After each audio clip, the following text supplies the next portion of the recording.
Dilfuza opa, kursga qo'shilganingizga qancha bo'ldi? 1 yildan oshdi.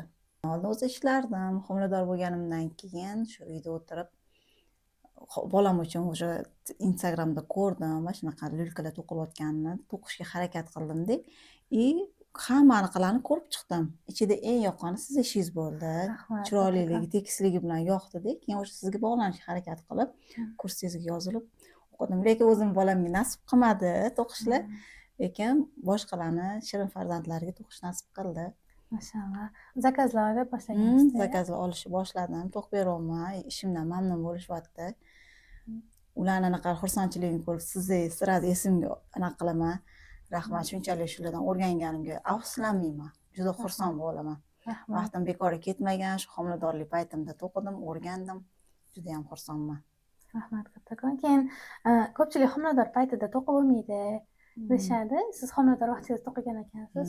To'qiganman. Men bunaqa to'g'risini aytsam, irim-sirimlarga ishonmayman. Hammasi Allohdan. Nima bo'lsa, Alloh o'zi berguvchi, o'zi olguvchi. Menga to'g'ri yo'lni ko'rsatdi. Shu homiladorligimga to'g'ri kelgan ekan. Mana to'qidim. Farzandim ham sog'lom. Mana bugun ro'parasi bugun 1 yosh bo'ldi. Mashalloh. Savolim ko'pchilikcha onlayn o'rganishga qo'rqadi. Onlayn o'rganolmayman, qilaolmayman deyishadi. O'shalarga bitta gapirib qo'ysangiz. Yo'q, onlaynda juda chiroyli, zo'r tushuntirgansiz. Shuni bitta ko'rishda o'zi odam bemalol o'rganib to'qib ketar ekan. Men to'qib ketdim. Choklarim ham chiroyli tekis chiqdi. O'zim birinchi to'qiganimda o'zim hayron bo'ldim. Zo'r. Erim ham rostdan shuni o'zing qildingmi? Bu yoqdan oyijoningilar ham qo'shib, rostdan shuni o'zingiz to'qiganmisiz deb telefonda tashlasam oldiniga ishonishmadi, kelib ko'rishdi. Mahsulotlarimni telefonda o'sha internet olamiga qo'yganimdan keyin ko'pchilik o'sha qiziqib o'zimdan ham so'rashdi. O'sha sotyapman ham, zakaz ham olyapman. Onlayndan zo'r, bemalol o'rgansa bo'ladi. Mashalloh. Shogirdlaringiz bormi? Yo'q, hozir so'rashyapti o'rgating deb. Men hozircha o'zim hali shogirdman deyapman. Sizni ko'pincha tavsiya qilyapman. Hozir olishga yo'q. Baribir sal qo'rquvim bor-ku, lekin kelajakda niyatim bor. Inshaalloh. O'rgatish. Mana shu kursga qo'shilganingizdan keyin, bitta narsani to'qib bo'lganingizdan keyin oila a'zolaringiz qanaqa berishdi, motivatsiya berishdi sizga? Aytolmayman-ku, oldiniga ishonishmadi. Kelib ko'rishdi. Rostdan o'zingiz to'qidingizmi? Mana oyijon, mana to'qib ham ko'rsatdim oldiligida. Xursand bo'ldilar. Hozir to'g'risini aytsam, zakaz olishimga oyijonim ko'p yordam beradi. O'zlarining sinfdoshlari, kursdoshlariga telefonda tashlab beradi. Meni kelinim shunaqa to'qiyapti. Meni rag'batlantirayotgan shu oyijon bo'ladi. Mana u kelinim qanaqa narsalar to'qiydi, nevaranglarga zakaz qilinglar, u qilinglar, bu qilinglar deb ko'rsatadilar.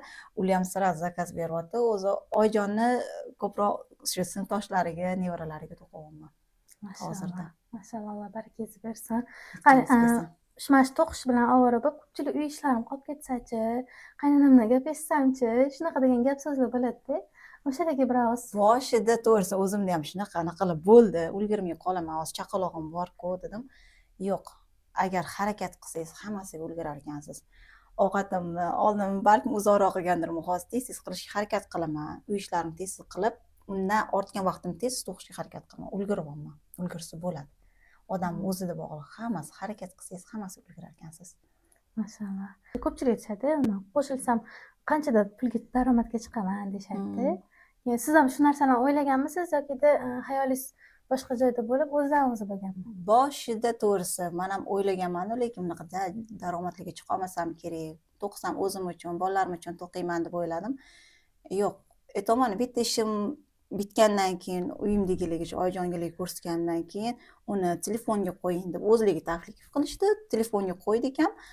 Bu yoqdan o'sha so'raganlar bo'ldi. Uni olgan odamni uydagilari ko'rib boshqalar so'rashni boshladi. Shundan o'z-o'zidan zakaz kelishni boshladi. O'zi bulanib ketdi. Harakat qilsangiz bo'lib ketar ekan-da. O'zim ham kutmagandim to'g'risi. Masallan. Agarda siz ham shogirdlarim kabi hunar o'rganib, ham daromad qilishni xohlasangiz, shu nomerlarga Telegramdan yozing.